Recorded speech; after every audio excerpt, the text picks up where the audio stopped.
US President Trump still ended up calling the war criminal Putin and had some sort of conversation with him. The very fact of having a dialogue with a dictator already bodes nothing good. Trump forgot the main principle of the free world: never negotiate with terrorists. But facts are facts. There were conversations between two old men about fishing, and this has greatly alarmed the entire civilized world. You know, I think, honestly, Putin couldn't be happier, to be honest. I assure you, they're drinking vodka straight from the bottle in the Kremlin tonight. The Moscow lapdogs have blossomed, spread their feathers, and started fantasizing about upcoming negotiations, dividing up the world. But you do need to prepare for the meeting. And of course, we are preparing for this meeting. It would be good if the Sumy region were already liberated from the Ukro-Nazis. Not Kursk, Sumy, Odessa, Mykolaiv. I mean, we understand that if we are negotiating, it should be at a moment that is strategically important for us. After talking with Okurok, Trump said that Putin really wants peace. So much so that he doesn't even want Kabaeva that much. But right after the phone call, Solovyov goes on air and announces plans to reach Odessa. How do you like that kind of peacefulness, Donald Trump? Of course, the political legitimization of the Kremlin's battered samovar doesn't inspire any positive feelings. But is a possible truce really a reason for the occupiers themselves to celebrate? The fact is, Putin has driven Russia into a very bad, deadly situation. It's a kind of zugzwang, where any decision Moscow makes is catastrophic. Break me completely. Break me completely. Break me completely. Russia is in a situation where the war can't continue because of economic collapse, an army disintegration. Our army has an image that it's made up of people who go there for the money, people who are in need, you know, guys who owe alimony, those stuck in debt, drug addicts who get caught and are forced to sign a contract. In other words, it's the lower strata of society. The army is just a rabble. That's how it's seen in the public consciousness. But ending the war without achieving the stated goals, that is, without destroying Ukraine, would practically guarantee a civil war in Russia. Because a society pumped full of hatred and chauvinism will demand answers. Why did 1 million Russians die if all the goals were abandoned? But we don't understand what our state is fighting for. We don't understand these goals. Even now, there is already a split in Russian society. It is precisely because of the possibility of a truce that an open conflict has erupted between the Kremlin circle and the ultra-patriots.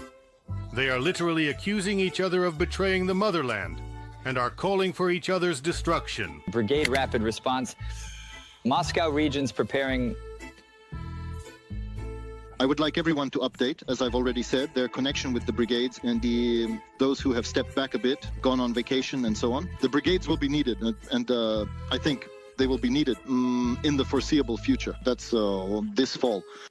Accordingly, together with our allies, we will be working under the leadership of Vladimir Putin, the commander-in-chief.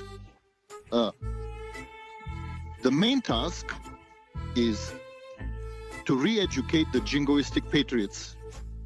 It is precisely the question of ending the war that causes Russians to harbor a special hatred toward one another.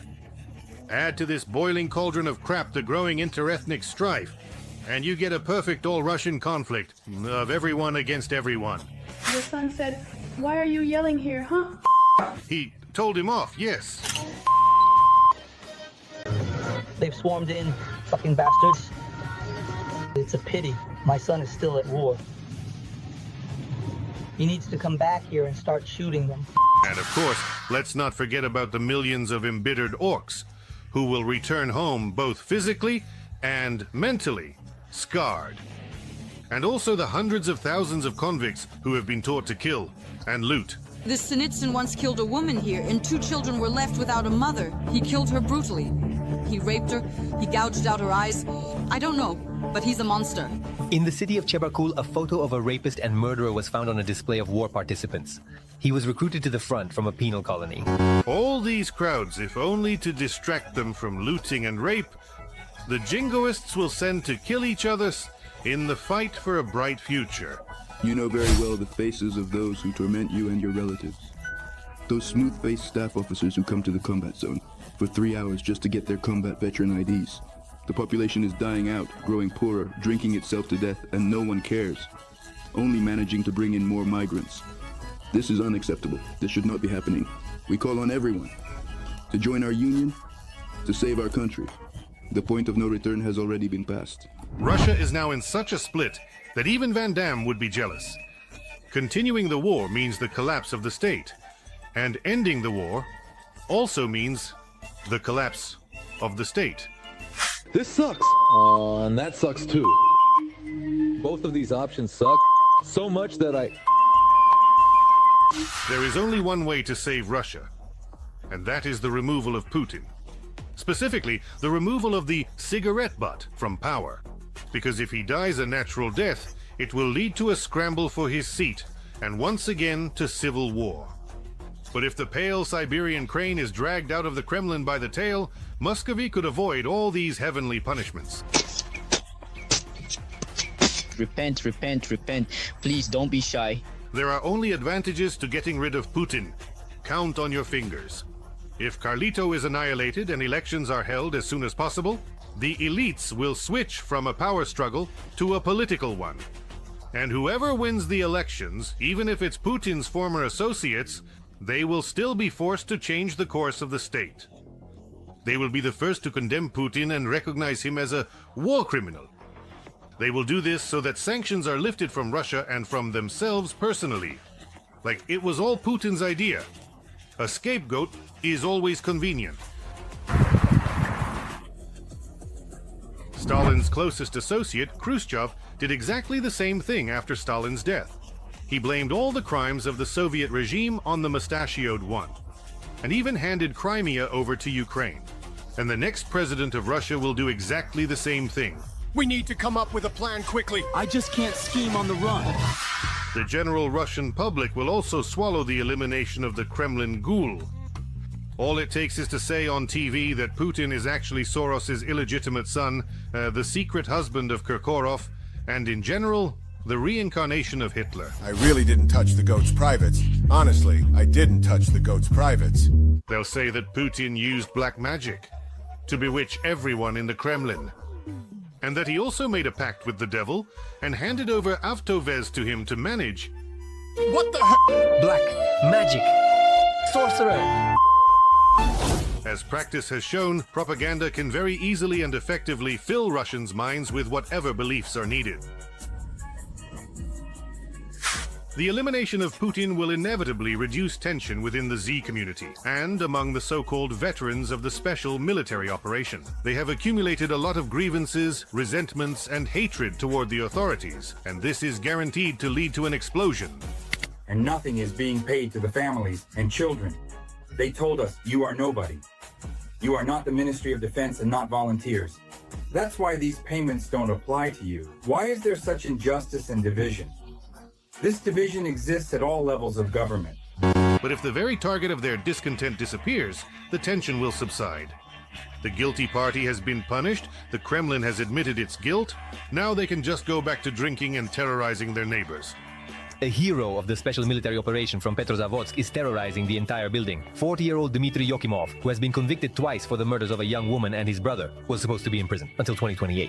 He was released 5 years early. He was pardoned by Putin for his service at the front. On March 21st, the former convict returned to his native village and terrorized all the residents. He drank heavily, walked the streets with an axe and pitchfork, smashed cars, and threatened to kill people. Even the local police chief pointed out the Wagner members' insanity. Basically, it was expected that he would act out because this person is extremely unstable. Putin is like a blood clot in Russia's body. He needs to be removed, and the organism will function again. Gradually, Russia will be brought back into the civilized world.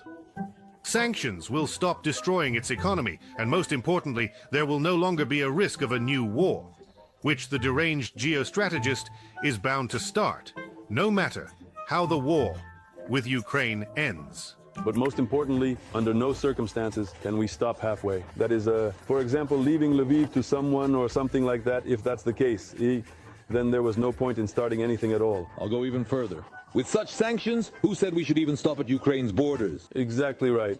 Well, if the only answer is the whole world to ashes.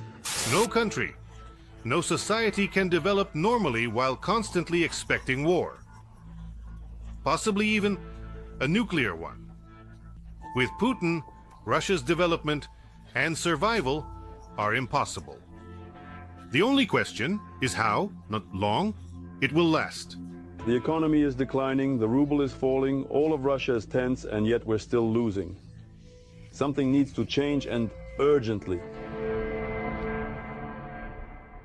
I would like to remind you that this video is created for entertainment purposes and contains elements of satire and irony. All facts and events are presented in a hyperbolized or exaggerated form to convey a comedic or dramatic effect. Our goal is not to mislead, but to highlight humor. Please take it with a smile.